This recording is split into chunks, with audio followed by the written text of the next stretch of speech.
Number 91 दिया गया है, एफ एक्स का मान दिया है x square plus 2x minus 5 और जी एक्स का मान दिया गया है 5x प्लस 30 और हमें पूछ रहा है कि जी एफ एक्स के मूल क्या होंगे। इसका मतलब ये हो गया कि जी एफ एक्स का मान आ जाएगा x square plus 2x minus 5 यानी कि 5 गुणे x square plus 2x minus 5 plus 30 करेंगे तो 5x square plus 10x minus 25 plus 30 करेंगे तो प्लस 5 आ जाएगा।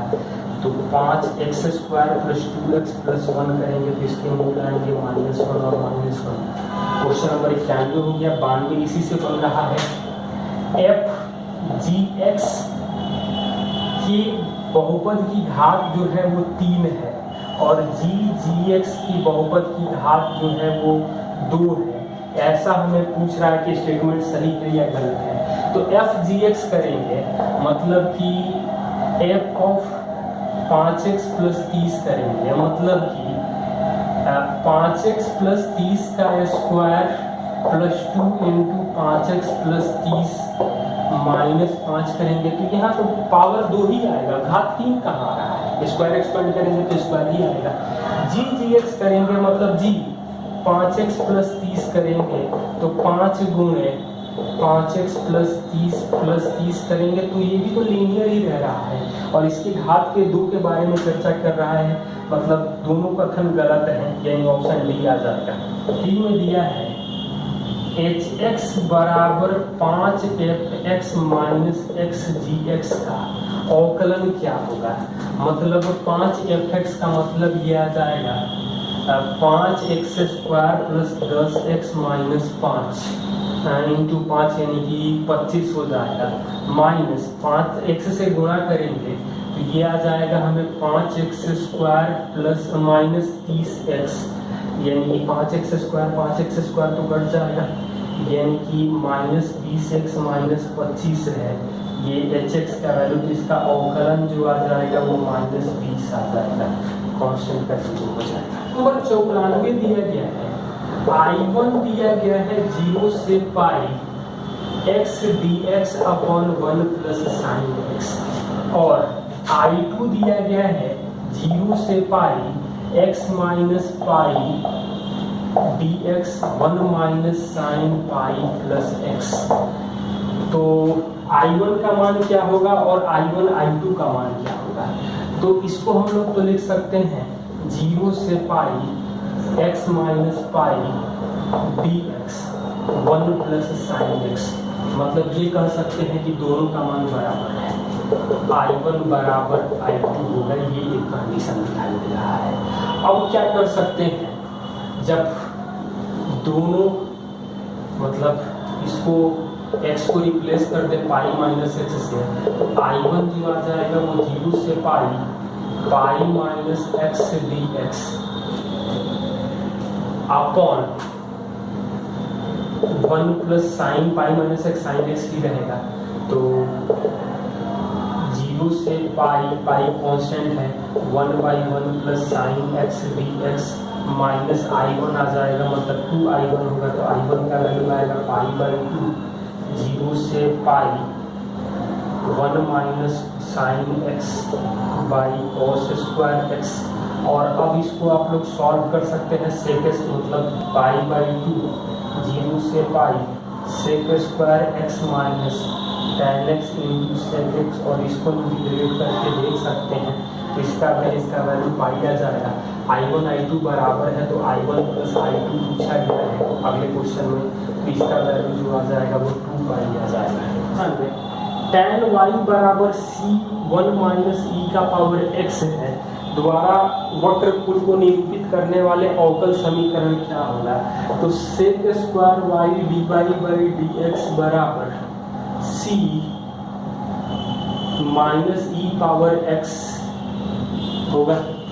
यहाँ से c का मान तो हम लोग लिख सकते हैं tan y by 1 minus e का power x into minus e का पावर, ये माइनस में है तो यानी कि sec square y dy into 1 minus y e 1 minus e का पावर एक्स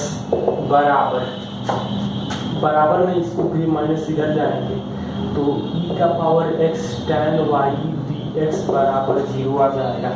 जो हमें ऑप्शन में दिया गया है एक ही ऑप्शन तो ऐसा दिख रहा है, ऑप्शन बी। साइन एक्स के संदर्भ में, साइन एक्स के रिस्पेक्ट में 2 पावर साइन एक्स के होल स्क्वायर का अवकलज क्या होगा।